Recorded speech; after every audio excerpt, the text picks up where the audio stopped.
بسم الله الرحمن الرحيم الحمد لله رب العالمين الصلاة والسلام على رسول الله صلى الله عليه وآله وسلم بدقامي تملكافتاችን በያላችሁበት ሰላምታችን ድረሳችሁ السلام عليكم ورحمة الله تعالى وبركاته شيخ السلام عليكم وعليكم السلام ورحمة الله وبركاته الحمد لله እንዴት ከረሙ الحمد لله እናንተስ እኔ በጣም ደህና ነኝ الحمد لله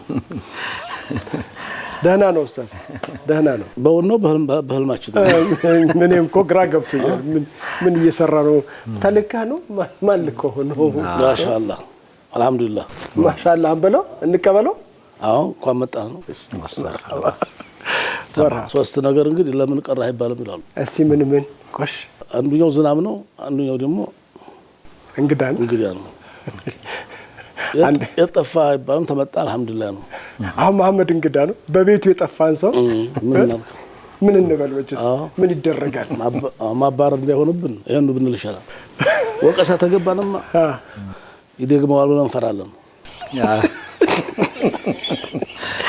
እንዴት ናችሁ ወደ ተመልካቾች እናንተስ እንግዲህ በአላህ ፈቃድ ኸሚሳችን ጋር ኢንሻአላህ እናሐድራለን ብለናል እንኳን ደህና መጡ በድጋሚ ሸኽና ባለፈው ሳምንት ሴቶችን የሚመለከት ጉዳይ ተነስቶ ነበር በተለይ ቅድመ እስላም ሴቶች ቅድመ እስላም በተለያዩ ዓለም ስልጣኔዎች ሲታዩ የነበረበት ደረጃ እንዴት አይነት በጣም የሚያሳዝን እንደነበረ እንግዲህ ሲታይ እንደነበር አስተውለናል እኛም እሱን ተከትሎ የተነሱ ጥያቄዎች አሉ አንዳንዶች ደግሞ አላግባብ የናንተን ሐሳብ ብቻ አሁን የሸኽን ሐሳብ ቆርጠው የእስልምና አስተሳሰብ አድርገው ቲክቶክ ላይ ምናምን ይባለው እንደዚህ ብዙ ሰዎች ሲቀባበሉትም ከሁሴን ጋር ለማየት ሞክረን ነበር ያው እሱን እንግዲህ ማጥራት ነገሩን ማስተካከል የተመልካቾች ኃላፊነት ነው የሚሆነው ይሄን ነገር በርግጥ እስልምና ይላል እንዴ ብሎ ሲምፕል ነው ያንኑ ቪዲዮ ሙሉን በማየት ማራገጥ ይቻላል ዛሬ አይደለም የተባለ ነገር ያልተባለም ነገር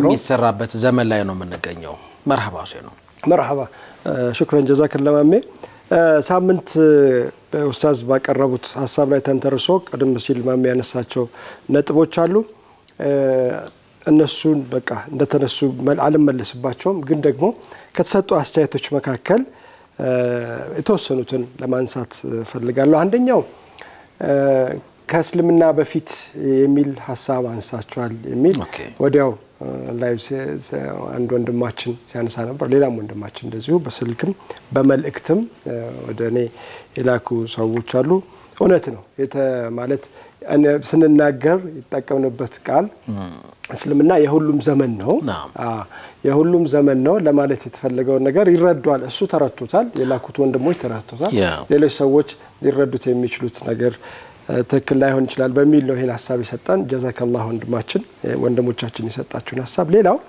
እዚህ ላይ ዝግጅታችሁን ሁሌ ይከታተላለሁ ይለናል አንድ ወንድም ከአሜሪካ ነው አስተያየት ሰጥቻ አላውቅም በዛሬው ላይ ግን ትንሽ የማቀው ልጻፍ ብዬ ነው ኡስታዝ ከነገሩን የተወሰነው እኔ በመኖርበት አሜሪካ ውስጥ በአሁኑ ሰዓት ይደረጋል ለምሳሌ ባልና ሚስት መቀያየር ገላቸውን የሚሸጡት በሰዎች የተጎዱ ሰዎች አሉ አላህ ጀዛኩሙላሁ ኸይረን ብሏል ቀደም ሲል ባለፈው ሳምንት ኡስታዝ ሲያነሷቸው የነበሩ ነገሮች አሉ በአውሮፓ ምን ይመስላል በግሪክ ምን ይመስላል በሮማውያን ዘንድ ምን ይመስላል በአረቦች በጃሂልያ ዘመን በአፍሪካ እያሉ በጣም ብዙ ነገሮችን ሲገልጹ ነበርና አሁን እንኳን ሳይቀር በዚህ ዘመን በዚህ ዓለም ሰልጥናለች በሚባልበት ዘመን የሴቶች ሚስት የመቀያየር አሜሪካ ውስጥ ያው ነግሮናል ፈረንሳይ ውስጥም እንደዚህ አይነት ነገር እንዳለ ሰምተናልና እስልምና ምን ያህል ለሴቶች የሰጠውን ውበት ዋጋ ቀጥለን የምናየው ይሆናል ግን ደግሞ ዛሬ ከኡስታዝ ጋር የምንቀጥለው ሳምንት ካቆምንበት ይሆናል ሌሎች በርካታ አስተያየቶች ሰጣችሁናል እጅግ አድርገን እናመሰግናለን ተመልካቾቻችን አስተያየታችሁ ዋጋ አለው እና ያለን ጊዜን ስለሚያጥረን ጭምር ነው ወደናንተ መልሰን የምናቀርበውና አስተያየታችሁ ትልቅ ዋጋ እንዳለው ማሳያ ብዙ ነው እያያችሁ ማሳያውን ማለት ነው ጀዛከላሁ መርሐባ እንቀጥል ኡስታዝ እሺ بسم الله الحمد لله رب العالمين والصلاه والسلام على رسول الله صلى الله عليه وسلم الحمد لله ከዛ በስተፊት ግን በሰሞኑ ያጣነው ወንድማችን መሐመድ ሰይድን አላህ ይርሐመው አላህ ይዘንለት ልጆቹንም አላህ ያሳድግለት የጠየቁትን እስታውን ድረስ ተርባረቡትን ሁሉ አላህ ይጠብቃቸው አላህ ይሶብራቸው ቤተሰቦቹንም ያዘነውን ሁሉ ከሱ አሟሟት አሳዛኝም ነገር አለው የሚያስቀናም ነገር አለው። ይሄ ሁሉ ሰው መመስከር ማለት ቀላል ነገር አይደለም። ደግነት ጥሩ ነው። 4 ሰው እንኳን ተብሏል እንኳን 400 በላይ 4000 በላይ ነው። ስንት ሊሆን እንደሚችል ይሄ ሁሉ ሰው መሰክርለት በዚህ እድሜ ምን ቢሰራ ነው? ደግነት 100 ዓመት የቆየ ሰው የማያገኘውን ክብር ነው ያገኘው። 80 ዓመት 100 ዓመት እንኳን የልጅ ልጅ ቢያይም ሰው ያለ ስራው አይመሰገንም። ስለዚህ እንደዚህ ተከትሎ የሚሄድ ስራ እንደው የጀነት ለመሆኑ ነው ባንልም ደግሞ ተስፋ እንዲኖረን ያደርጋል እንከጅላለን እና በጣም ጥሩ ነው። እኛንም ሞት አላህ ያሳምረው እና እንዲህ ያለ ሞት ደግሞ ድንገት እንደሞ እንዲህ ያለና አላህ ያዝልን። ቤተሰቦቹን አላህ ያሰብራቸው፣ ልጆቹን አላህ ያሳድግለት። ልጆቹ የጠየቁ ሁሉ በየትኛውም አጋጣሚ በየትም ዙሪያ ያላችሁ ሰዎች እንግዲህ ልጆችን ጠይቁ። አላህ ይጠይቃችኋል፣ አላህ ያግዛችኋል፣ አላህ ይረዳችኋል። የነብዩ ጎረቤት ትሆናላችሁ። መቼም አላህ ሱብሃነሁ ወተዓላ አባታቸውን ገሎ የቲሞችን አደራ የሚለው አላህ ገንዘባቸው እንዲያበሉባቸው የሚለው አባታቸውን ቢያቆይላቸው ይሻል ነበር። ግን ህክም አለበት። አንተን የሚምርህ ወይ አንቺን የሚምርሽ የቲም በመጠየቅሽ ብቻ እንጂ ሌላ ሺህ ሶላት ብትሰግድ የማታገኘው ደረጃ አለ። እኔና እሱ ብለዋል ነብያችን። ያ ሰው አሁን ያን የቲም በማሳደጉ ነው።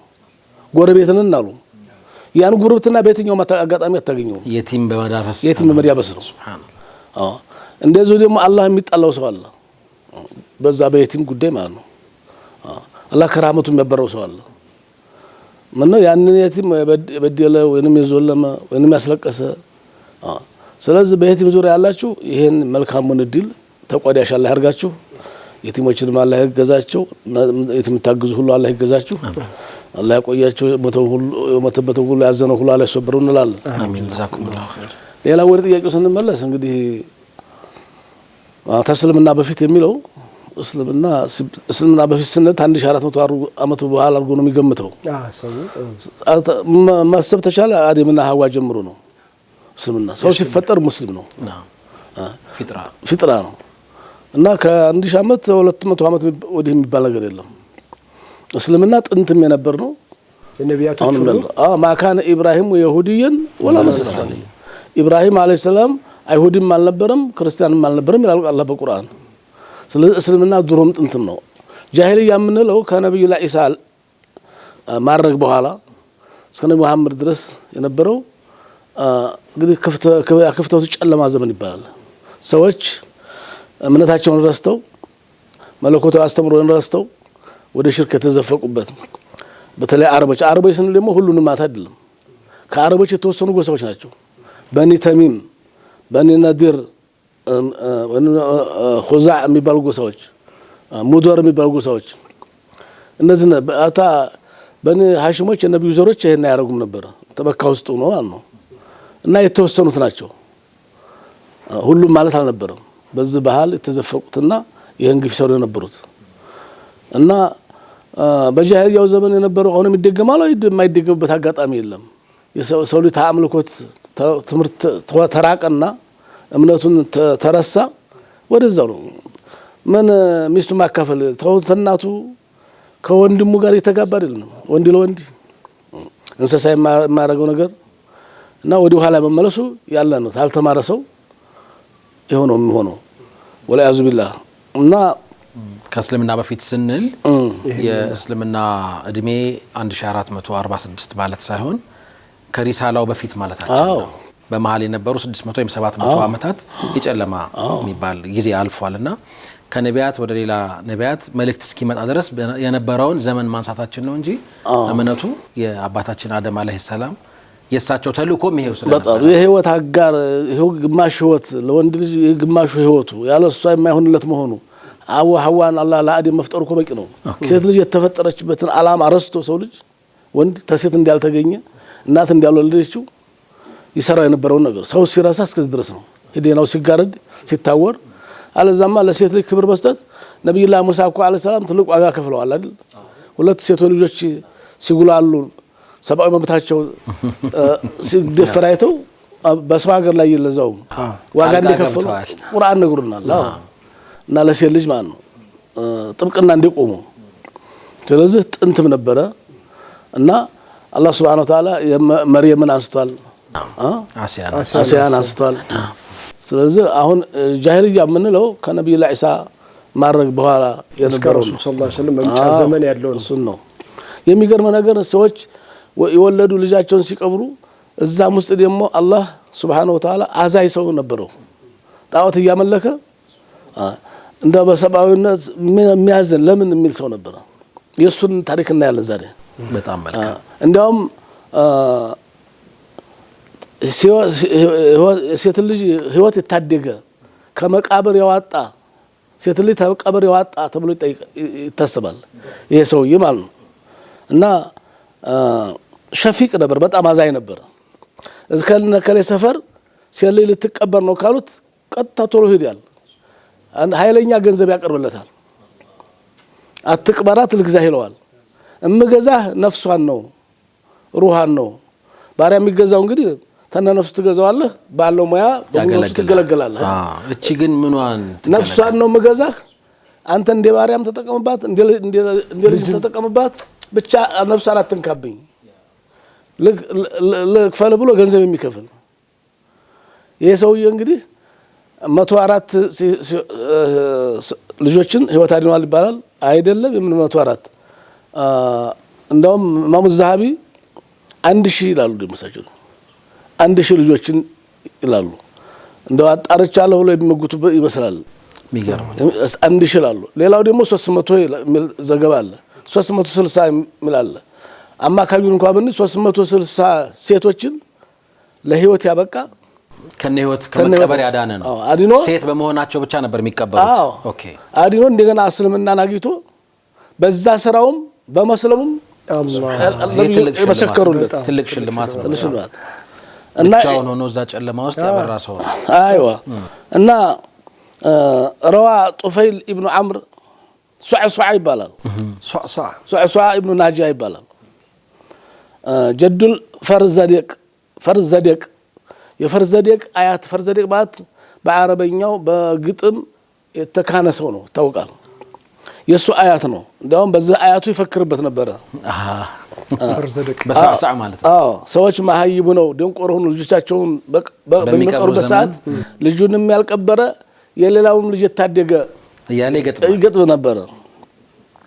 እና ቀድምቱ على النبي ይላል ማን ሱዐ فعرضوا علي الاسلام እስልምናን እንዲቀበል አደረጉኝ። ተቀበልኩ። فاسلمت وعلمني آية من القرآن የተወሰኑ አያዎችን ቁርአን ነገሩኝ አስተማሩኝ። فقلت يا رسول الله إني عملت أعمالا في الجاهلية እኔ መልካም በጎ ነገሮችን በጃሂልያው ዘመን ሰርቻለሁ። እንደው ለዚህ የመጀመሪያ ሰልማን አልቀርብ አስባለሁ። ማንንም ያላረገውን ነገር አርጋለሁ። فهل فيها من أجر يعني በማድረግ አጅር አገኛለሁ ያላቸው። قال وما عملت من ነበር የሰራው አሉት። قلت دولت ناقتان لي أشروان ይላል። እርጉዝ 10 ወር የሞላቸው ግመሎች ሊወልዱ አገና 10 ወር ሆናቸዋል። 2 ወር ነቀዳቸው 3 ወር እና ግመሎች ጠፍተው ሲፈልግ ይላል። በአንድ ግመል ሆኖ ግመሎችን ይፈልጋል። አገኘኋቸው። ስመለስ አንድ ሰው አጋጠመኝ። ልጁ ሊቀብር የሚዘጋጅ ጉድጓድ የሚቆፍር ምንድነው ስለው ልቀብራት ነው አለኝ። አትቅበራት ልግዛህ ልጅህን ሩሃን ልግዛህ። በምን ልትገዛኛለህ? በእነዚህ ግመሎች አልኩት። ሴት ግመል ትልቅ ዋጋ አላት በአረቡ ዘንድ። በተለይ አሁን ያለችበት አሁን ቁርአን ላይ ኮራሱ ወኢዘል ዒሻሩ ወጥለት ይላል አይደል? በጣም ማለት በተለየ ሁኔታ ነው የሚጠብቁት እኮ። እንግዲህ ነፍሳቸው ናት ግመል። በተለይ ሴት ግመል ለሴት ልጅ ክብር አይሰጡም። ለሴት ግመል ግን በጣም ታልተቸገሩ በስተቀር ታቅም በላይ የሆነ ሴት ግመል አያርዱም፣ አይሸጡም። እንደው ታማ የምትበክት ታልሆነች በስተቀር አይጨከኑ። ለሆቴል ሴት ግመል አይሸጡም፣ አያርዱም። እና በእነዚህ ሁለት ግመሎች እርጉዝ በሆኑ ለዞም ትንሽ በቀራቸው ሊወልዱ ያለህበትም ግመል ጨምረኝ አለ የሚጋልበው እርሱ ምን አይነት ገብጋባ ሰው ለልጁ ሲል ነው የራሱን ልጅ አዎ እሺ ደግ አንድ ሰው ከኔ ጋር ላከውና ሰፈር ቤቴ ድረስ ጋልቤው መኪናውን ተነቁልፉ ልክላሉ እንዴ ማለት ነው አይገባም እና እሺ አለ ላከ ቤቱ ሄደ በኋላ ግመሉን ላከለስ በ3 ግመል ገዛት ያቺ ልጅ ግን ተናቷ እንዳንጥላት እንዲያትገላት ነፍሷን ገዝቻለሁ ይላል በቃ እንዴት አይነት ልጁም ራሱ ጋር እንድትሆን ነፍሷን ብቻ ነው የገዛው ነፍሷን እንዲያነካ ወርኋን ተዛ በኋላ አባት እንዲያባትነት መዳል ትችላለህ ማሳደድ ትችላለህ እንደ ባሪያም ቁጠራ ተፈለግ መላክ ትችላለህ ነፍሷን ግን እንዲያነካ እያለ 360 ነው አማካኝ ቁጥር ብንወስድ እንኳን 360 ህፃናትን ታድጓል እና በዛ አጅር አለኝ ሲላቸው ነብዩ ምን አሉ አለይሂ ሰላቱ هذا باب من البر አሉ አላህ የሚወደውን እኮ የበጎን በር ከፍቶልሃል ለከ አጅሩሁ አሉ አጅር አለ እንጂ እንዴት የለህም اذ من الله عليك بالاسلام አሉ አሁን ደግሞ አሁን ምስልምና ሲጨምርህ ማንኛውም ሰው እንኳን አንተ ማንኛውም ሰው በጣዖት ያመነ በሰራው ኸይር ስራ ወደ እስልምና ሲመጣ በሐሰና ይያዝለታል አይሰረዝበትም የሰራው እኮ ለሽርክ ነው ለተለያዩ ጣዖታት ነው የሰራው በጎ ነገር እስከሆነ ድረስ ወደ እስልምና ሲመጣ በሐሰና ይያዝለታል ሰይአው ኃጢያቱ ይሰረዝለታል ታገኛለህ አሉት እናም አንዱ ይሄ ነው እንግዲህ በወቅቱ ተመን እንዲህ ያለ ሰው ነበር ሌላው ደግሞ ተጨካኖቹ ስናይ روى أن رجلا من أصحاب النبي صلى الله عليه وسلم كان لا يزال مهتما بين يدي الله كل جزء ميقزم እንደው ዘናፈታ የማይል ሱሐባ ነበር እንደው ሁሉ ጊዜ ያለቅሳል ተግዛል በጃሂልያው ዘመን ያሳለፈው ስራው ያሳፈረው ሙህተም ነው ማለከ ተኩኑ ማህዙን ነው ለምን ነው የምትቆዝመው አንተ ሰው ያማል ምንድነው መሆንሃል ምንድነው ብለው ነብዩ ጠየቁ ሰለላሁ ዐለይሂ ወሰለም አለ አዝነብቱ ዘንበን في الجاهليه አላቸው እኔ በቃ እንዲሁ ኃጢአት ሰርቼ فاخاف الله يغفره الله እኔ ያን ምረኛ በይ እንደው ተስፋ መቁረጥ ላይ ደርሻለሁ ምረኛ አይመስለኝም ይቅር ምረኛ አይመስለኝም ተሽርክ የበለጠ ወንጀል አለ ሽርክን አላህ ይቅር ብሎ ይያለ ምን አይነት ወንጀል ሰርተህ ነው አሉት اخبرني عن ذنبك እንዲህ ላስጨንቅህ የቻለ አይምረኝም ብሎ ላሰጋህ የቻለ ወንጀል ምንድነው ነገረኛ አሉት قال كنت من الذين يقتلون بناتهم قال ሴሊታ የሚቀብሩት አንዱና ዋናው ነበርኩኝ እናም አንዲት ልጅ ወለድኩኝ ይላል ቀብሬ አንዷ ልጅ ስትወለድ فولدت لي بنت فتشفعت الي امراتي ባለቤቴ እግሬ ላይ ወደቀች ይችን እንኳን ተውልኝ ብላ ለመነችኝ እሺ ብዬ ተውኩላት انا اتركها فتركتها حتى كبرت ይላል وادركت وصارت من اجمل النساء አደገችና በጣም ቆንጆ ልጅ ሆነች ይላል እንግዲህ 7 እና 8 አመት ሆኖ ይታጫሉ አረብ ልጆች ከ6 አመት በኋላ ባል ጠይቃል ስጡኝ ይችላል ይላል ያጫ 2-3 አመት አይቶ 10 አመት 9 አመት ላይ ይጋባሉ ይሄ አዳቸው ባህል ነው ነብያችን ሰለላሁ ዐለይሂ ወሰለም አሁን የአይሻ ማግባት ብቻ ነው ሰው የሚያጠናጥነው ልጆቻቸውን የሚዳሩት በዙ ነው ዘይነብንም ሩቅያኑ ሙክልሱን በ7 አመት በ8 አመት ታጩ 9 አመት ላይ ተዳሩ ፋጡማ ብቻ ናት እንግዲህ በ22 እድሜዋ ያገባች ለዛውም ኸዲጃ ሞታባት አዘንተኛ ናት ተብሎ ትንሽ ዘገየች ለነዚህ ዘይነብ በልጅነት ነው ተዳሩት አይሻን ሲጠይቁ ነብያችን ሌላ ጮኛ ነበር ስጡኝ አለ ከነብዩ በፊት ደጀጠና የለመነ እና አባትና አንሰጥም ብለው እንደማይሰጡት ተታወቀ በኋላ እንደገና አላህ ለነብዩ ያደረጋት እና በልጅነት መታጨት ተለመደ ነገር ባህል ስለነበረ فقلت للمرأة اني اريد ان اذهب قبيلة كذا وكذا አንድ ቀን እንዲህ ያለ ቦታ እጃት ለህር ነውና ልጅቱን አልብሻት ቆንጆ አጓግጫት ብዬ አዘዝኳት ይላል فسرت مسكين እናት ደስ አላት وزينتها بالثياب والحلي ጌጦቿን የጆሮዋን ያንገቷን ጸጉሯን ሰርታ አበጃይታ ላከቻት ከአባቷ ጋር እሱ ግን ጉድጓድ ቆፍሩ ነበር ያ ኢላሂ በረሃ ላይ እዛ ዘጋጅ ጉድጓድ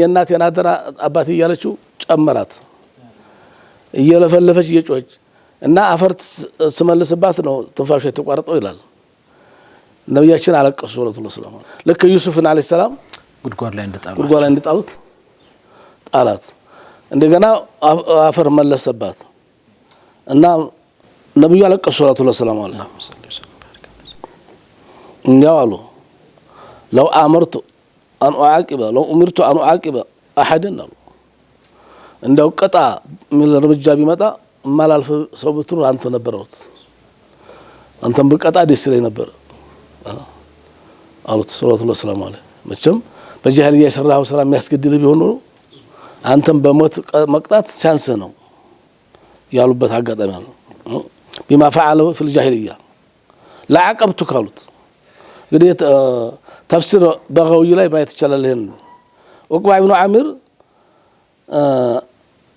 እንደውም ነብያችን ሰለላሁ ዐለይሂ ወሰለም ጠበቃ ሆኖ ሴት ልጅ ያሳደገ ሰው አሉ من كان له ثلاث بنات فصبر عليهن واطعمهن ሴት ልጆች ሶስት ልጆች ተንከባክቦ ያሳደገ ሰው በጃሂል በሂጃብ ይሆኑታል ቂያማ ቀን እሳት እንዳይገባ ሂጃብ ይሆኑታል በጎ አድራጎት ስራው ሂጃብ ይሆነዋል ብለዋል ምነው ሴት ልጅ ለምን ነው ዝቦት ላይ ተነሳው በአብዛኛው ወግና ባህሉ ሆኖ እንጂ ወንድም ልጅ የሚያካትታል ወንድ ልጅ አታሳድጉ ጣሉት ማለት አይደለም ወንድ ልጅ እንከባከባሉ ሴት ልጅ ቀብሩ ሰው ነበር ነው የሚቀብሩበት ምክንያት ሶስት አይነት ነገር አንደኛ ኑሮ ተወደደ ብለው የሚቀብሩ ነበሩ ወንዱንም ሴቱንም ይሄን አላህ ወላ ተቅቱል አውላዲኩም ይላል خشية املاق ነኑ ለርዝቁም ያው እናንተንም እነሱንም እኛ እንረዝቃቸዋለን ልጅ እንዳትገሉ ብሎ አለ በቁርአን ማስጠንቀቂያ ሰጠ ያ እንግዲህ ወንዱንም ያካትታል ማለት ነው አንዳንድ ቦታ ላይ ሴቷን በመሆኑ ይሄ ሴቷ ተከለከለ ሴት ልጅ እንደማሳደግ እንደውም አጅር እንዳለው መርሐባ ኡስታዝ በጣም ቀልብ ይሰብራል አሁን እዚህ ሰውዬ መውጫ የረፍት መውጫችን መሆኑ እንደው እንድናብሰለሰልም ያደርገናል የተወደዳችሁ ተመልካቾቻችን ካፍታ ቆይታ በኋላ ተመልሰን እንመጣለን አብራችሁን ቆዩ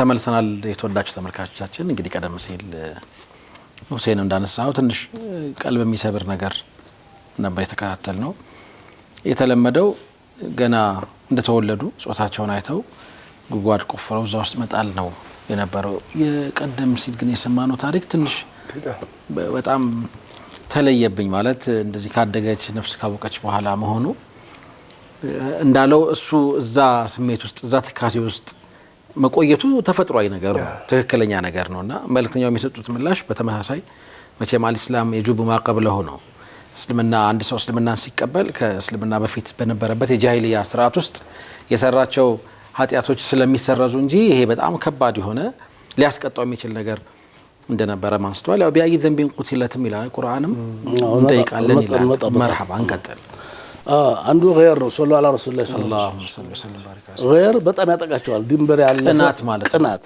ለምን ነው ችንት መስል ልጅ ወልጅ አሳድጌ ማንንም አይጫወትባትም ሌላ ሰው በዳር ማለት ወይኔ እሱ እኮ ማለት ሌሎች ሰዎች ያሳደጉትን ሴት አግብቶ አይደል እሱ ነው እኮ ነው በቃ ደው ሰው ተቢጫወትባት ልብ በገላት ይሻላል 6 አመት ድረስ ተቆይሽ በኋላ የሚገሉት ይሄ ነው غير عار ባልገራ ነውር ደሞ በቃ ተሳፍርናለች በቃ ክብራችን ሊጎድል ይችላል በቃ ወይ ጥላታችን ጋር ተፋቅራ ወንም ደሞ አይደል የከለ ልጅ ታስብለናለች በሚል ፍራች ስጋት እና በغير በቅናት ይሄም ነው ተደራርቦ ያሉታዊ ቅናት ድንበር ያለፈ በጣም ጥላቻ ነው እንደው ይሄ ቅናት ማለት እና ሌላው ቀይስ ኢብኑ አስብ ይባላል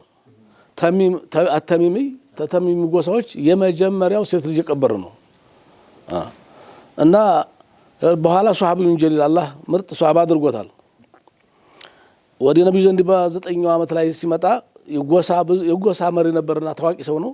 ብዙ ሰዎችን ይዞ ነው እስላምን የተቀበለው። እንደው ጎሳውን ወክሎ ማለት ይቻላል። እናም ነብያችን ሰለላሁ ዐለይሂ ወሰለም በኋላ ሐላፍትና ቦታ ሰጥተውታል። ካነው ይሰማ ቢሙህይ መውኡዳት ሊቀበሩ የታሰቡትን ህይወት በመዝራት የቅድሙን ሰው አይተናል አይደል? ይሄ ደግሞ ጭካኔው ጥግ ያለፈ ወደ 13 ልጆችን የቀበረ የራሱን ያ ረብ ዓለም እንደውም 13ኛዋን ይላል ሰፈሩ ነው ነበር ተወለደችውና ልጅቱ ጉዞ ላይ ያለ ርጉዙና ሄዶ ሚስቱ በኋላ ስትወልድ ወዲያው ልጅቷን ሴትቷንባት ወደ ቤተሰቦች አልካለች። ሲመጣ እንዴት ነው ርጉዙ የደረሰ ሲል ወልጄ ነበር ሞቷል አለችው። ተረጋግቶ መኖር ጀመረ። ልጅቱ አርጋ ቆንጆ ሆና በጮኛ የምትፈለጉና እንዲያጋጣሚ እናቷን ዚያራ ትመጣለች። እናቷን ዚያራ መጣ። አሁን ልትሸኛ ስትል ጸጉሯን ሰርታ እንደው የጆሮዋ አንገቷ ለሴቶች የሚገባት ለልጅ የሚገባት የእናትነቷን ሁሉ ነገር አድርጋ ስትንከባከባት ስታጥባት ጸጉሯን ስታበጥላት ስትሰራት ስታጋጊጣት አየ። የማናት ልጅ አቤት ስታምር ቆንጆ ልጅ ናት። የማናት ሲላት አሁን ተስፋ አደረባትና እንደው ልጅ ናት እኮ ሙታለች ያልኩኩች ነው አታምራ ደስ አይልህም? አባት ነው እኮ አንተ ልጅ ናት ስትለው ነው እንዳለና ዝም አለ እና ዋላ ደረ ብሎ ሰይጣኑ ጋር ተማክሮ ያችን ልጅ እንደዚህ ያዝናናው መስሎ እሱም ቀበራት።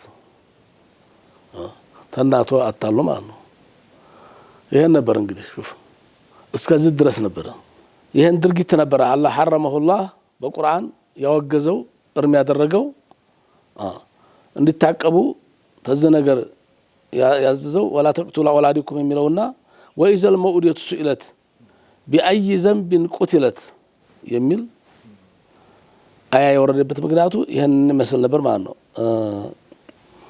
ምዕራፍ 81 ላይ ነው ሱረቱ ተክዊር ላይ 8 አንቀጽ 8 ላይ ይሄ አያ ይሄ ሱራ የወረደው መካ ነው። بعد المسد ተበት የዲ አቢ ለሃብ ተወረደ በኋላ የወረደ ሱራ ይሄ ነው ይላሉ።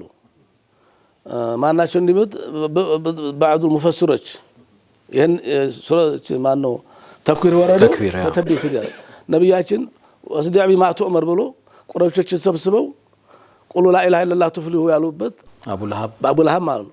በሱ ምክንያት ተበት የወረደ ከዛ ተተብይት ያቀጥሎ የወረደው የሴት ልጅ በመታደግ ዙሪያ የሴት ልጅ ቀበራ አቁሙ የሚለው አያ ነው። በዛ ሶላት የለም፣ ሶላት ስገዱ አይደለም፣ ዘካ የለም፣ ጾም የለም፣ ሐጅ የለም፣ ዑምራ የለም። ከሁሉ በፊት ኸምር አጠጡ ምን ነገር የለም፣ ቁማራ ተጫወቱ የሚባል ነገር የለም። ከሁሉም በፊት ሴት ልጅ የመቅበሩን ጉዳይ እንዳታስቡት አቁሙ። ከተውሂድ ቀጥሎ ባኑ ተላ ኢላሃ ኢላላህ ቀጥሎ አቡ ለሃብ ላይ ከወረደው ሱራ ከተበት የዲ ቀጥሎ የወረደው ሱረቱ ተክዊር ነው እና ወኢዘል መኡዲየቱ ሱኢለት ወኢዛ ሱኢለት المؤودة አማመ ዋሊዲሃ የውመል ቂያማ በወላጆቿ ፊት አላህ ሱብሓነሁ ወተዓላ ትጠየቃለች። ማለት ምንድነው? ክስ መስርች ግፍ ተሰርቶብሽ ነበር አሉ። ምንድነው የተሰራሽው ብሎ አላህ ያነሳሳታል። አይገርምም? የተበደለ ሰው እንግዲህ ፍትሃል ክሰስ ሲባል ደስ ይለዋል። አረ ለካ ፍትሃል እንዴ ያኔ ያለፈ በደል ያነሳሳዋል። እንዲ ክስ እንዲመሰረት ያደርገዋል። በፊቱ በገዲዋ ፊት ሁሉ ነገር እያወቀ አላህ እሷን ይጠይቃታል። በምን ጥፋትሽ ነበር የተገደልሽው? ቢአይ ዘንብ ቁትለት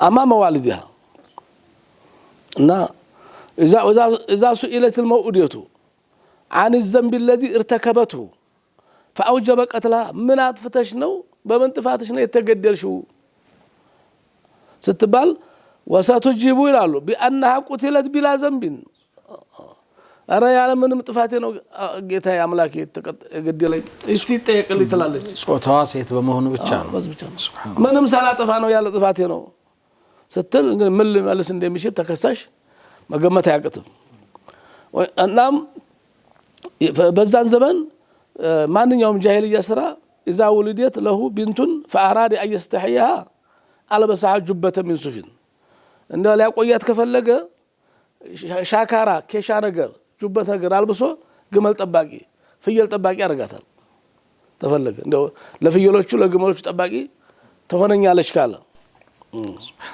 شوف وين اراد قتلها تركها حتى اذا كانت سداسيه አንዳንድ ጊዜ ደግሞ 6 አመት ሲሆን ድረስ ዝም ይላል 6 አመት ተዋናት ጮኛ ሊመጣ ነው ከዛም ላግባ ከዛም ለሰዲያት ያም ላግባት ሊል ነው ቀገር ይዟል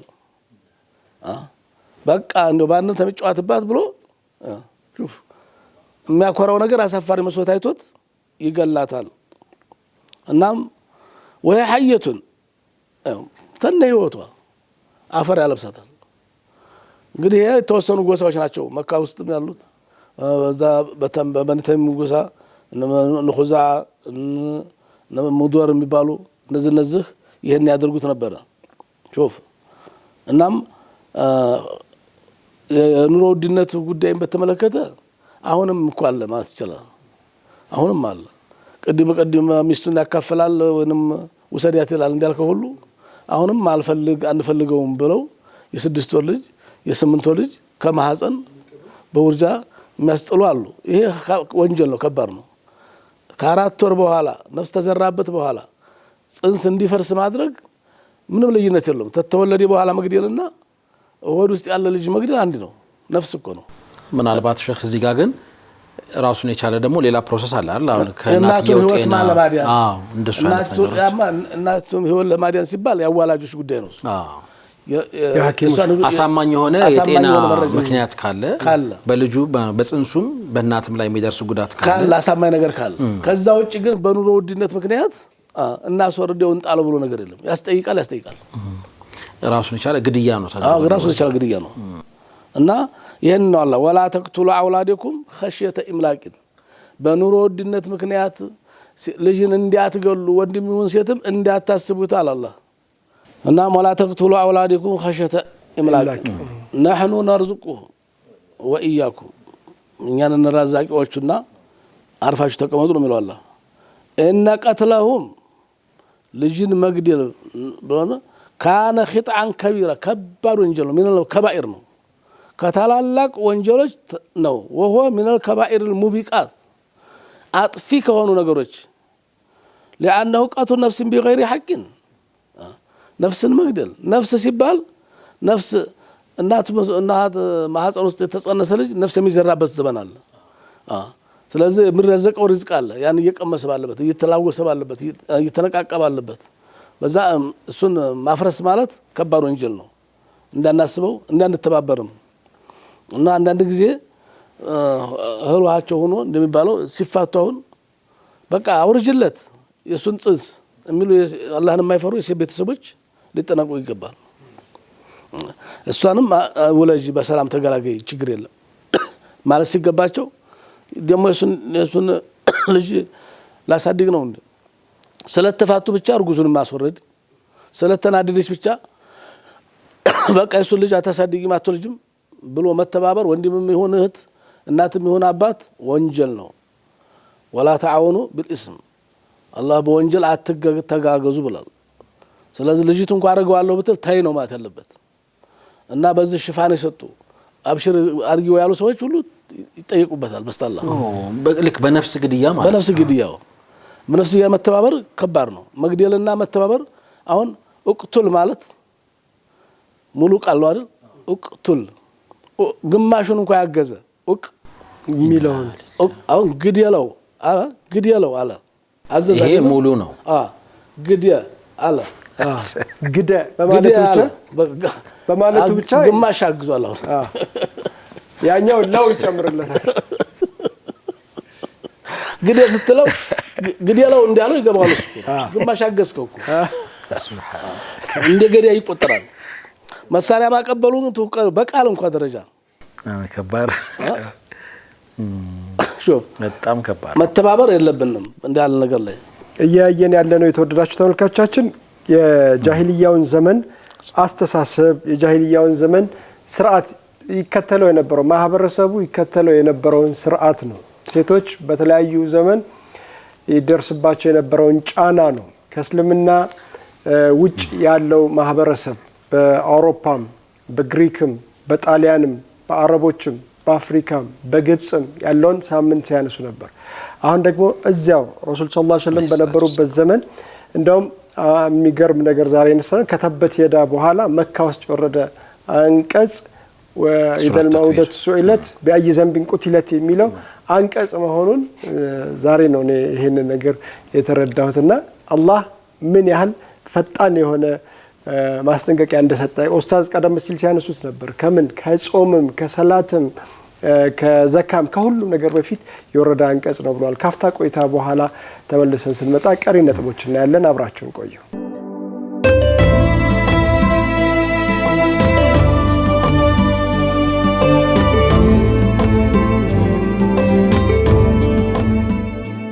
ተመልሰናል። የተወዳጁ ተመልካቾቻችን መርሐባ ሼህ ካቆምንበት እንቀጥል። እሺ የወንጀል ትንሽ የለውም። ሰለላሁ ዐለይሂ ወሰለም አላሁ ሰለላሁ ዐለይሂ ወሰለም ግድልና ግድያ ምንድነው ልዩነቱ? ያው ይሄኛው ያመላክታል አነሳሳው ለማለት ነው አይደለ? አነሳሳው ከባድ ነው በጣም። ይሄ እንዲህ በሆነ መሳሪያ ያቀበለ በቃ የተባበረ ምን ሊሆን ነው? ስለዚህ እንዲህ ያለ ነገር አላህ ሱብሓነሁ ወተዓላ ይጠብቀን ይጠብቃችሁ። አላ ፍክራ አሁን የቃሉ እኔ አሁን ቃሉ ላይ ቅድም ሲያንሱ ለው አለመኖሩ ሳይሆን ሞራል የሰጠ ማለት እኮ ነው። ባነሳሳ እኔ ግዳ አላልኩም ግን በለው ነው ያልኩት ብለህ ማለፋችን አትችልም። ንያ ነው አባባለ በንያ ይተካ ምን አስበህ እንዴት ተናገር ካላህ ያውቃል ደግሞ እና المرأة قبل الإسلام عند اليهود وعند اليهود في ديانتهم المحرفة يقولون أن المرأة في المهد بورابا ساعات سيتلج نجسة قشاشانات نجاسانات ይላሉ አይሁዶቹ ይላሉ تحبس في البيت ብቻዋን በሆነ ቤት እንድታሳልፍ ይደረጋል وكل ما يفعله الرجل من أعمال ከሷ ጋር መብላት እሷ የነካችውን መንካት ያረክሰዋል። ጧት ከነካ ሙሉ ቀን ትረክሳለህ ብለው ነው የሚያምኑት። ሱብሃንአላህ የነካችውን እኮ ነው ሲን እሷ ጋር መቀመጥ እሷ ጋር መብላት እሷ የሰራችው መብላት እኮ አይደለም። የነካችውን ነገር ተነካህ ትረክሳለህ። ሹፍ እናም ይሉ ነበር አንዳንድ ጊዜ ደግሞ ወለአቢሃ አሐቁ في بيئها አባት ልጁን የመሸጥ መብት አለው የሚል አለ። واعتبروها لعنة እርጉም ናት እኮ ሴት ልጅ ይላሉ የተረገመች ናት። لأنها سبب خروج آدم من الجنة إنا لله አባታችን አደም ከጀነት ወጡት በሷ ነው። እንደማ አغወቱ بزعمهم ወንጀል ኃጢአት እንዲሰራ አትንካ ያለውን ቅጠል እንዲባላ ያደረገች እሷ ናት ያማኝ ላ እንዲህ ብሎ ነገር የለም።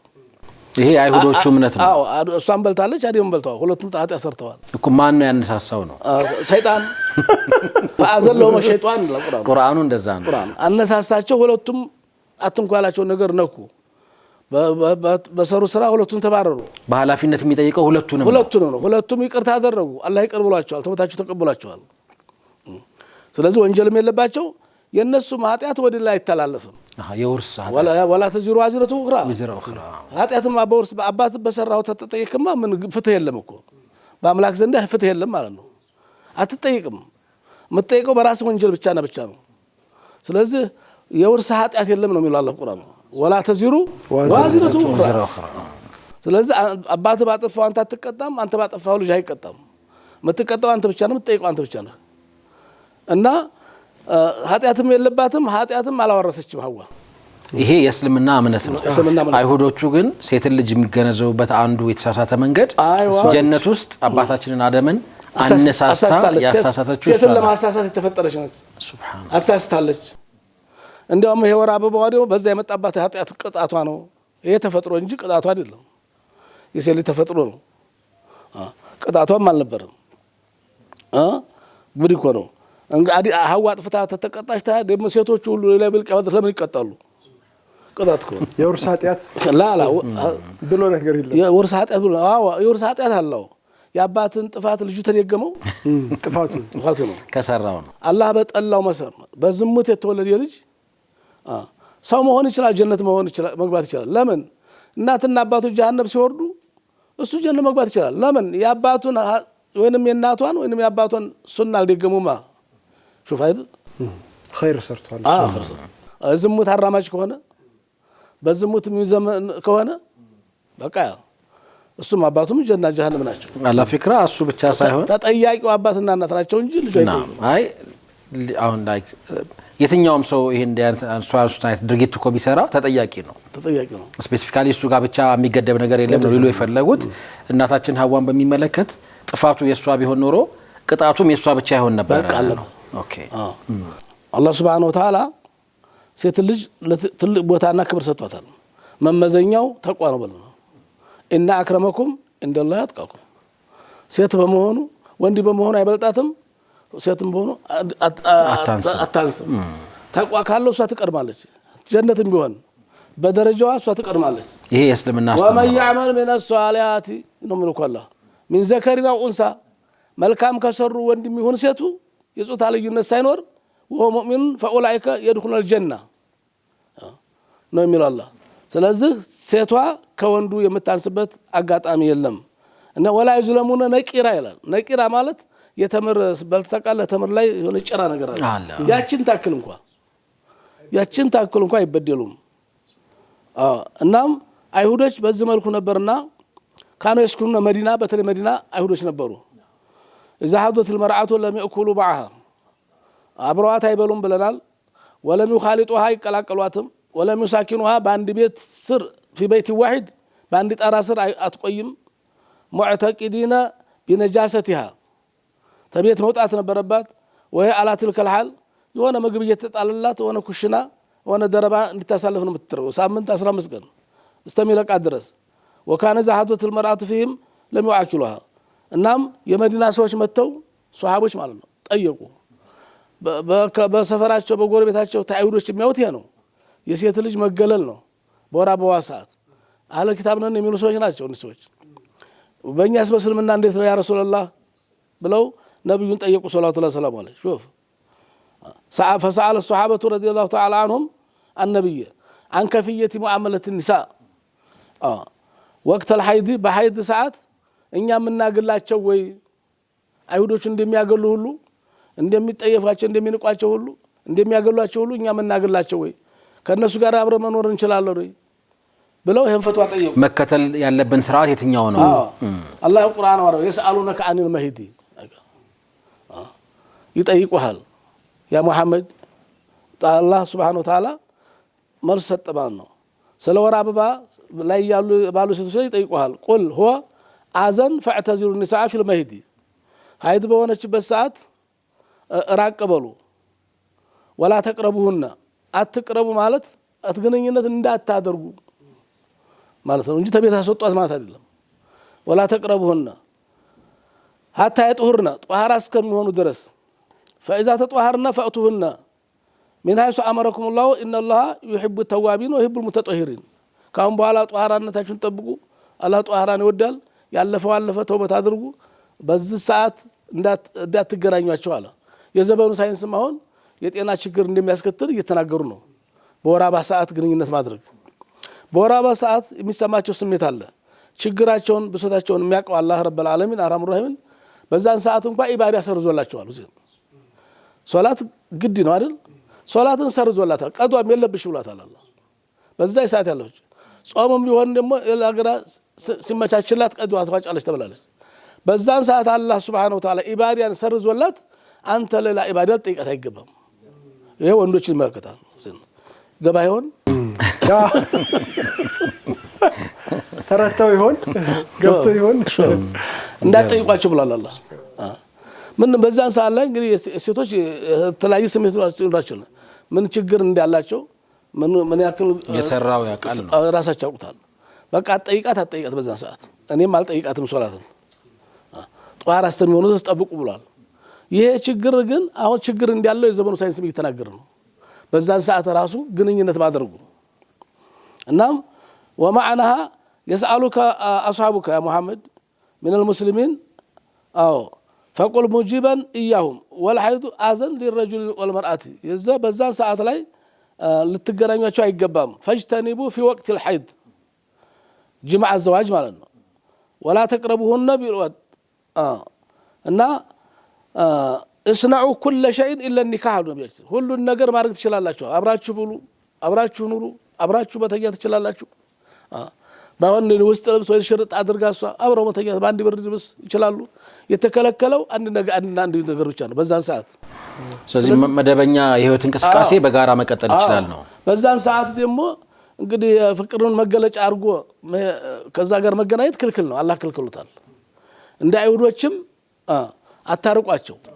ደግሞ የፍቅር መገለጫ ነው በዛን ሰዓት ጠይፋት ለረቃት አልገባም ማለት ደግሞ خير الامور اوسطها ስለዚህ ማካከለኛውን መስመር ያዙ አላህ Subhanahu Wa Ta'ala የሚገርመው ነገር የሚጠመን ነገር አይከለክልንም የሚጎዳያንን ነገር እንጂ ራሱ የዘመኑ ሳይንሳውን በዚህ ነገር ማመኑ ይሄ ትልቅ ምስክር ነው ራሱ ጥሩ እንዳልሆነ ለሱም ሆነ ለሷም በዛን ሰዓት ላይ ግንኙነት ማድረግ ማለት ነው እና ነብያችን ሰለላሁ ዐለይሂ ወሰለም በተግባር በቃል ብቻ አልነበረምና በተግባር አይሻ ውሃም ይሁን ምን ተጠጣሁኝ አሉ የመጠጣበትን ብርጭቆ ብሪግ አድርገው አሉ ነብያችን ሰለላሁ ዐለይሂ ወሰለም የኔ ከንፈር ባረፈበት ይጠጡ ነበር አሉ ሹፍ ሱብሃንአላህ ወራበውን በሆንኩበት ሰዓት እስከዚህ ድረስ እና ዛለ ሰዓት ላይ ማራቅ ክልክል መሆኑ እስላም ኤክስትሪም ነው አይደል አይሁዶቹ ያደርጉ ከነበረው ነገር በጣም ተቃራኒ ነገር ነው ይሄኛው አላይሽም እንዳላይሽ ብሎ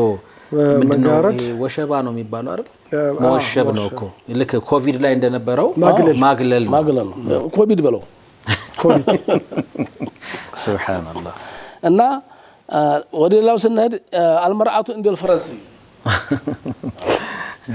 እና አቀደል ፈረስ ይሁና في عام 586 እንግዲህ እዛ ጊዜ ነብዩ ሰለላሁ ዐለይሂ ወሰለም ገና 15 16 ዓመት ልጅ ናቸው 571 ነው ተወርዶ አይደል 586 ኦኬ ልክ ነው 15 ዓመት ልጅ ናቸው ሙዕተሚር ለልባህስ ጥናት አደረጉ ተሰባስበው هل تعد المرأة إنسانا أم غير إنسان سيت سونات ونس አይደለችም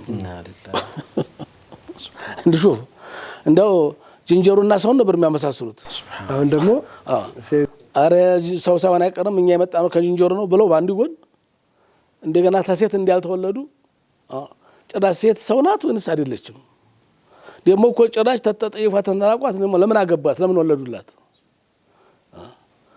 شوف ይሄን በሐሳ አደረጉ ጥናት አደረጉ እና የተለያየ ሐሳብ ቀረበ ጉባኤ ላይ ማለት ነው وهل لها روح ام ليست لها روح نفس አላት ወይስ የላትም يا سلام واذا كانت لها روح فهل هي روح حيوانيه نفس አላት ከተባለስ የፍየል ነፍስ ነው ያላት የድመት ነፍስ የእንስሳ ነው የሰው ወቸም የወንድ ነፍስ ጋር እኩል አትሆንም ልትሆንም አትችልም شوف على مستوى روح الرجل كوندي ጋር እኩል ልትሆን አትችልም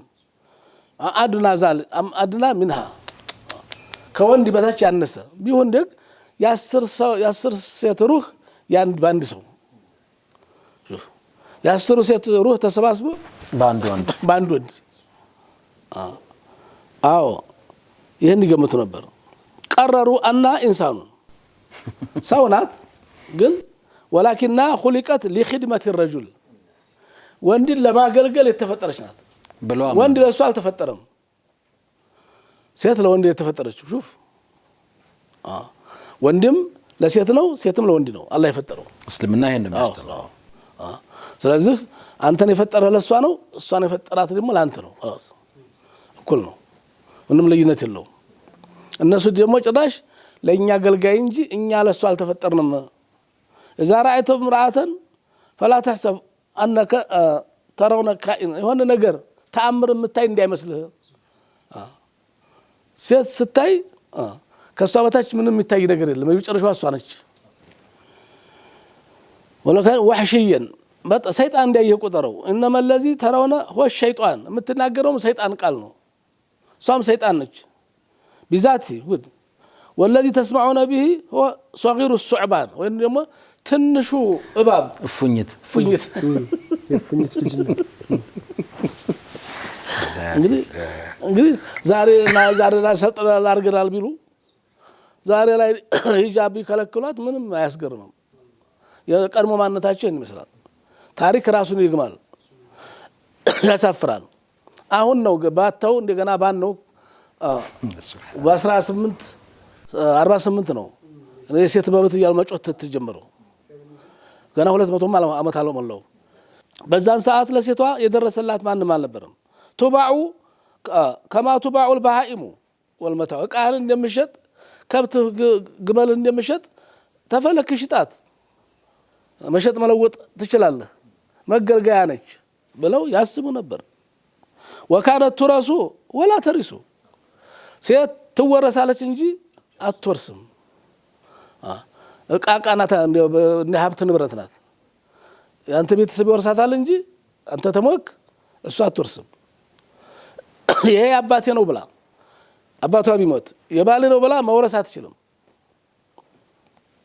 ይሄ እንግዲህ ተጊዜ በኋላ ይመጣ እንጂ እምነቱ የቀድሞ እምነት እኮ ያቆየው ነገር እኮ አይደለም። ሰዎች እምነታቸውን ሰርዘውታል ወይ በርዘውታል ወይንም አስተምሮውን ረስተዋል። ሰው እስከዚህ ድረስ ተዘፍቆ ነበር። የሚገርም ነው። ዋላ ቀር ሆኖ ነበር ማለት ነው። እና ተምሊኩ ትምለኩ ወላ ተምሊኩ አንድ ነገር የኔ ነው ማለት አትችልም። ትመለካለች እንጂ አትመልክም። ይሄ ቤቴ ማን ነው? የሱ ነው እንጂ የሱ አይባልም። ይሄ ማን ነው? የሱ ነው እንጂ የሱ አይባልም።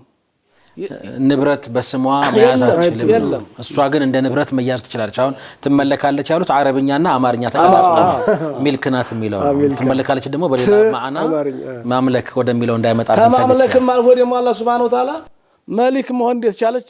ንግስተ ሰባን ያመጣል። አሁን ቁርአን ላይ እንዴት አማራ መምራት እንደምትችል ቢልቂሳ ሹፍ ያመጣል ቁርአን ሱብሃንአላህ። በነብዩ ሱለይማን ዘመን ማለት ነው ሐሳብ መስጠት ችግር የሌለበት መሆኑ የአመራ ችግር የሌለበት መሆኑ ህዝብ ማስተናገድ የኡሙ ሰለማን ያመጣል ታሪክ። የኡሙ ሰለማን ነብያቸው አማከሯት። የሷ ምክር ነው ሐሳቧን ተቀበሉ። ስለዚህ ሊያማክሯት ሲገባ ጭራሽ እስከዚህ ድረስ እንደዚህ አድርገው ያዋት ነበር። ቀሪውን ሳምንት እንመጣበት ኡስታዝ ቸኮልክ? አይ እንደው የሰዓት ጉዳይ ሆኖብኝ ነው። ምን ነው ሴቶች ወልድ ያላል የሶስት ሴት ልጆች እኔ እኮ በመሀል እኮ ሴቶች ልጆችን እያሰብኩኝ እኮ ያ ሰው እየሰራው ስራ እኔ እኮ ልጆችን እያሰብኩ ምንድነው የሚሰራው እያልኩኝ እኮ ተማም እንግዲህ ቀደም ሲል የተነሱት ነገሮች አሁንም እንደማሳሰቢያ ተቆራርጠው ሲወጡ አሁን ሶሻል ሚዲያ ላይ ልናየው እንችላለን። ነገ ከነጎዲያ ሸኻችን ያቀረበው ያሉት ሐሳብ የእስልምናን ብቻ አይደለም። እስልምና ለሴቶች የሰጠውን ክብርና ደረጃ ስማገና ነው ማዕረግን አልፎ እና የነበረ በየመሃሉ ማለት ነው። በዋናነት ዛሬ እንኳን ፎከስ አድርገን የነበረው በጃሂልያ ማህበረሰብ ዘንድ የነበረ በጣም ኤክስትሪም የሆነ የማግለል ስርዓትን ከልጅነታቸው ጀምሮ አየን። ህፃናትን ከነሩሃቸው እንዴት እንደሚቀብሩ አንዳንድ ጊዜ ደግሞ 6 ዓመት 7 ዓመትም የሆናቸው ሴቶች እንዴት እንደተቀበሩም ነግረውናል። ሁለተኛው የሴቶች ተፈጥሯዊ ስርዓት ነው። ይሄ ስንፈጠር ሁላችንም አላህ የሰጠን የየራሳችን ተፈጥሯዊ ስርዓት አለ። እዛ ውስጥ እንግዲህ ሀይድ ይነሳል። በሀይድ ሰዓት ወይም በወር አበባ ሰዓት አይሁዶቹ ሴቶቹን እንዴት አድርገው ትሪት ያደርጓቸው እንደነበር አንስተዋል። ይሄንን ሲያነሱ መቼም በእያንዳንዱ ንግግራቸው ውስጥ ይሄ አይሁዶች ነው ሊሉ አይችሉም። ሐሳብ ስለሆነ የሚያቀርቡልን አሁን ይሄ ተቆራርጦ ግን ሲሰጥ እነ ቆርጦ ቀጥል ይሄንን ባልተገባ መንገድ እንዳይጠቀሙበት እንደማሳሰቢያ ነው እየሰጠው ያለው። የእስልምና አስተሳሰብ ወይም ደግሞ የእስልምና ቫልዩ ምን ያህል ጥልቅ እንደሆነ የነገሩበት አገላለጽ እናታችን አይሻ ረዲየላሁ ዐንሃ በሐይድ ሰዓት መልእክተኛው ሰለላሁ ዐለይሂ ወሰለም እኔ በጠጣሁበት ብርጭቆ ወይም እኔ በጠጣሁበት ሌላ አንድ ውሃ መጠጫ ዕቃ ከንፈሬ ባረፈበት በኩል አዙረው ይጠጡ ነበር። ይሄን ያህል ኢንቲሜሲ ነበር፣ ቅርርቡ ይሄን ያህል ነው።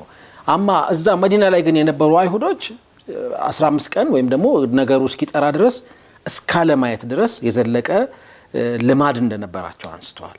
ይሄን የምናሳስበው እነ ቆርጦ ቀጥለ እንዳለው ሸህ ሁሴን ባለፈው ሳምንት አስተውለን ስለነበረ ነው። በእንዲህ አይነት መንገድ እስልምናንም የእስልምና ሴቶች የሰጠውንም ዋጋ ማሳነስ አይቻልም። ማለት ሲምፕል ነገር ነው። አንድ አፍታ የሸኽን ትምህርቶች ገባ ብሎ ማየት ነው። ከዛ በኋላ ነገሩ እየጠራ ይመጣል። እቺ አስፈላጊ ስለሆነች ነው ትንሽ አጽንኦት ይሰጣል። ምናልባት ሌሎች ሰዎች ይህንን የሚያደርጉ ከሆነ በዚህ ሙያ ላይ የተሰማራችሁ ሙስሊሞች ደግሞ ትክክለኛውን ነገር ለማሳየት ይህንን ሙሉን በመልቀቅ እና እነዚያ ሰዎች በሄዱበት መንገድ ትክክለኛውን ነገር ማሳየት ማለት ይህ ቴክኖሎጂ በዚህ ዘመን እየተሰራ ያለ አሻጥር የተንኮል ስራ በፊት ምድር ላይ ይሰራ መሬት ላይ ይሰራ የነበረውን ነገር አሁን እንዲህ አይነት ቴክኖሎጂ ላይ እየተሰራ ያለውና እሱን ለማለት ያህል ነው።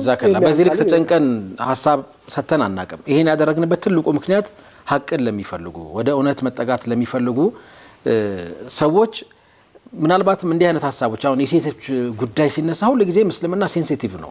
እስልምና ሁሌም የሚታሰበው በተቃራኒ ማለት ነው። ልክ ባልሆነ አረዳድ የተገነባ አንዱ ልክ ያልሆነ አስተሳሰብ እስልምና ሴቶችን ይጨቁናል የሚል ነው አይደል? ለምሳሌ እንዲማሩ አይፈልግም።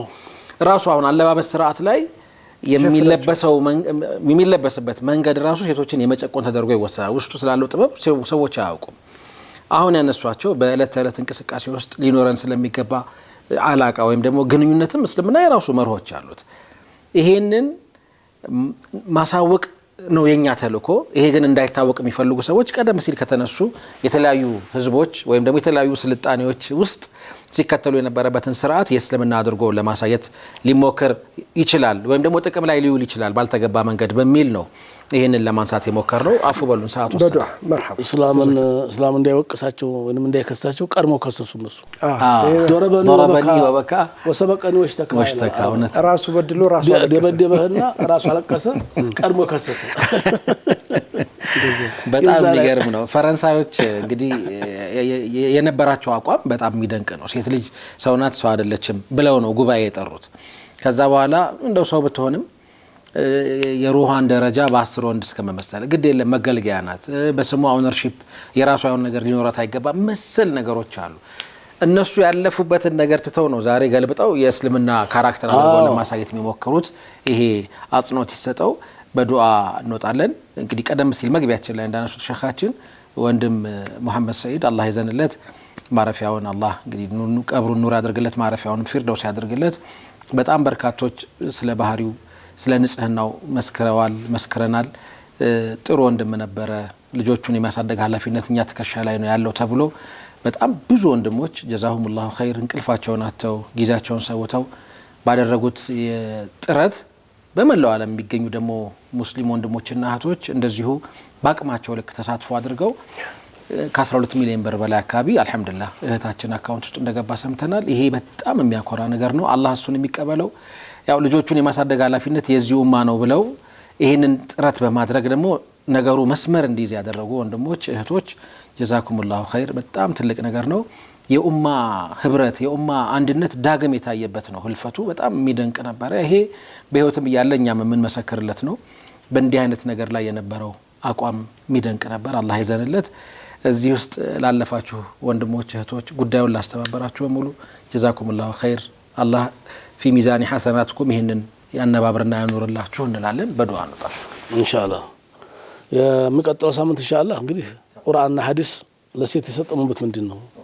እንደዚህ ስትገፋና ስትበነሮች ነው አንቺ መባሏ ይሆን አንቺ መባሏ ምን ያክል ኩራት እንደሆነ እንደውም ከወንዱ የተሻለ ከወንዱ የበለጠ አንተ ተመባል ይልቅ አንቺ መባል ምን ያክል ትልቅ ኩራት እንደሆነ ምንም ወንድ ሳትመስልኩ ሱሪም ሳያስፈልጋት ጃኬትም ሳያስፈልጋት በራሷ ተፈጥሮ በተፈጥሮ አላህ የሰጣት ክብር ልቅና አንቺ ሊያስበላት በሚችል አለባበሷ ሁኔታዋ ምን ትልቅ ኩራት እንደሆነ ሳምንት ምን ይሆናል ኢንሻአላህ አላህ በቁርአን በሐዲስ በጣም የእስልምናን መርሆች የእስልምናን አስተምህሮ ስለ ሴቶች በቀጣዩ ሳምንት እናያለን እያሉ ነው።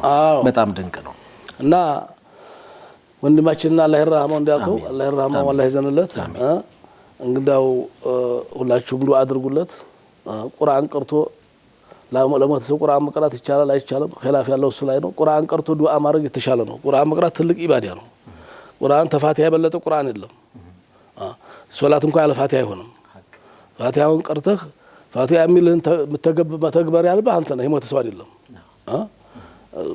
መልእክቱ ሐሳቡ አንተው ጋር ይቀራል ተግባሩ አንተ ጋር ይቀራል ግን بكل حرف የምታገኘውን ሐሰና አጅር ለዛ ለሞተ ሰው ብትነይት ይቻላል ስለዚህ ወንድማችን አላህ ይርሐመው አላህ ይዘንለት ዱዓ የምታረጉም ዱዓ አርጉለት ቁርአን ቀርታችሁም ዱዓ የምታረጉ ቁርአን ቀርታችሁ ዱዓ አርጉለት አላህ ይርሐመው አላህ ይዘንለው ኻቲማችን አላህ ያሳምረው እኛንም ቤተሰቦቹን አላህ ይማራቸው ሱም እንግዲህ በዚህ እድሜ ይሄን ያክል እንደው እንዲህ ሲወራት በጣም ደስ ይላል 50 100 ዓመት 80 ዓመት 90 ዓመት ቆይቶ እንኳን የማይገኝ ክብርና ንግስና ነው ያገኘው ዝና ነው ያገኘው የሁሉ ኡማ መስክሮለታል ኸይር ምን ሰራ አላህ አድርገን ደግነትን አላህ ያወፍቀን ደግነት ጦር ነው ወዳጅም ዘመድም ጎረቤትም ሁሉም ሲመሰክር ጦር ነው በጣም ደስ ይላል ወላሂ ሞት አይቀርም ስለዚህ ተከትሎ ሊሄድ የሚችል ስራ ምን ሰራ አላህ አድርገን እናንተንም አላህ ይጠብቃችሁ ይታማችሁ አላህ ያሽራችሁ የሞተው ሙስሊማት መሐመድ ሰይድ ጋር አላህ ይማራቸው የኔንም የናንተንም ቤተሰቦች ጀነት አላህ ያገናኛቸው እኛን እዚህ እንዲያስተዋውቀ እነሱም አላህ ያስተዋውቃቸው ቀብራቸውን ረውዳ ጨፍ አላህ ያደርግላቸው አላህ ኑር በኑር አላህ ያደርግላቸው በእኛ ዱዓ የሚጠቀሙ አላህ ያርጋላቸው ያላደጉም ይደጉ ያልተዳሩ ይዳሩ ያልወለዱ ይወለዱ በያላችሁበት አላህ ፍቅር ይለግሳችሁ ሰላም ይለግሳችሁ የተጨነቃችሁ ተጨንቃ አላህ ያወጣችሁ ዱንያ ይቸግራችሁ ዱንያውን ጤና ይቸግራችሁ ጤናውን የጎደላችሁ ነገር አላህ ያሟላላችሁ ረብል ዓለሚን አልቆብኛል ማለት ጌታ እንኳን ሊያልቅበት ያልጎደለበት ረብል ዓለሚን የነገሩትን የማይረሳው አላህ ሱብሃነሁ የጠየቁትን የማይነሳው ጌታ አላህ ይስጣችሁ ወሎ ያደረውን ሀጃ ሁሉ አላህ ጊዜው አላህ ያድርሰው የምትደሰቱበትን ወቅት ሰዓቱን አላህ ያድርሰው በያላችሁበት አላህ ይጠብቃችሁ በአገሩም ውስጥ ያላችሁ በውጭም ያላችሁ ወንድሞቻችንንም ፍልስጤሞችንም አላህ ይርዳቸው ዋጋ እየከፈሉ ነው ዋጋቸው በዱንያም በአኺራ የሚከበሩ አላህ ያድርጋቸው የሞቱትን ሸሂድ አላህ ያድርጋቸው ያሉትን ደግሞ ለኔና እናንተ አስተማሪ አላህ ያድርጋቸው ጽናታቸው በአላህ በጀግንነታቸው በሸጃዓቲሂም ወሰብርሂም በጀግንነታቸው ሆነበት አቢ ሐውሊ ወቁወቲ አላህ ይርዳቸው እንግዲህ ይበቃችኋል ዋጋ ከፍላችኋል አሳይታችኋል ታይቶላችኋል ወድጀላችኋለሁ ይበቃችኋል ብሎ አላህ ነጻ ያወጣቸው ጠላታቸውን እስበሱ አላህ ያያይዝላቸው እስበራሱ አላህ ያያይዝላቸው ያ ረብል ዓለሚን ያ አርሐሙር ረሂም አንድነ በዛ በሲፈቱ በጁር በከረሙ ያን ይመስላል ይሄን ይመስላል ተብሎ የማይለካው የማይገመተው አላህ ከኛ እይታ ውጭ ሆነው ረብል ዓለሚን በእኛ ግምት የማይገመተው የማይዳሰው ረብል ዓለሚን يوم القيامة جنة تمياو سوچ الله ያድርገን የሞቱ ሰዎች አላህ ያሳያቸው እኛንም ደግሞ ምን ያላህ ያድርገን በሳምንት በሰላም በአማን አላህ ያገናኘን ربنا آتنا في الدنيا حسنة وفي الآخرة حسنة وقنا عذاب النار سر الفاتحة بسم الله الرحمن الرحيم الحمد لله رب العالمين الرحمن الرحيم مالك يوم الدين إياك نعبد وإياك نستعين اهدنا الصراط المستقيم صراط الذين أنعمت عليهم غير المغضوب عليهم ولا الضالين آمين بحق سبحان ربك رب العزة عما يصفون وسلام على المرسلين والحمد لله رب العالمين اللهم صل وسلم على سيدنا الله يكرمكم شيخنا በጣም ነው እናመሰግነው የተወዳጁ ተመልካቾቻችን እንግዲህ ላለፉት 2 ወራት ወይም 3 ወራት ይመስለኛል ወንድም ፉአድ ከወንድም ሁሴን ጋር በጋራ እዚሁ አረፍ ብሎ ኸሚስን ወደ እናንተ ለማድረስ ሙከራ ሲያደርግ መቆየቱ የሚታወስ ነው ጀዛሁላሁ ኸይር ባለበት አላህ ይጠብቀው አሁን ደግሞ ለተወሰነ ጊዜ ደግሞ ኢንሻአላህ እሱን አሳርፌ እመጣለሁ ማለት ነው በሌላ ፕሮግራም ፉአድ ወንድም ፉአድን ኢንሻአላህ በሌላ ፕሮግራም በዚህኛው ፕሮግራም እንግዲህ እንዲህ ያደረግን እንቀጥላለን ማለት ነው ጀዛኩሙላሁ ኸይር በጣም በርካታ ተመልካቾችም ያው ስሜታችሁን ምን ያህል እንዳደመጠን ምን ያህል እንዳስተዋልን እንዳከበርንም እንድታውቁት ነው ይሄንን ማንሳት ፈለኩት ተቀብለውናል አይደል እኛማ ተቀበለናል ተመልካቾች እንግዲህ መጠየቅ መክሰስም ይችላሉ ሐሳባቸውን ይሰጣሉ የጠፋ ተጠይቃለ ተከሳለ ምን ይችላሉ እኛማ መቼም እጅ ሰጠናል እንግዲህ እኛ በመሃሉ እኛም በላለን ይካስና تمام ዳኝነቱን ለተመልካች ሰጠናል በቃ ተመልካቾች ምን እንደሚፈርዱብን በጋራ ያለን ከስታዝ በድርጋ ተመልሰን መጣለን አብራችሁ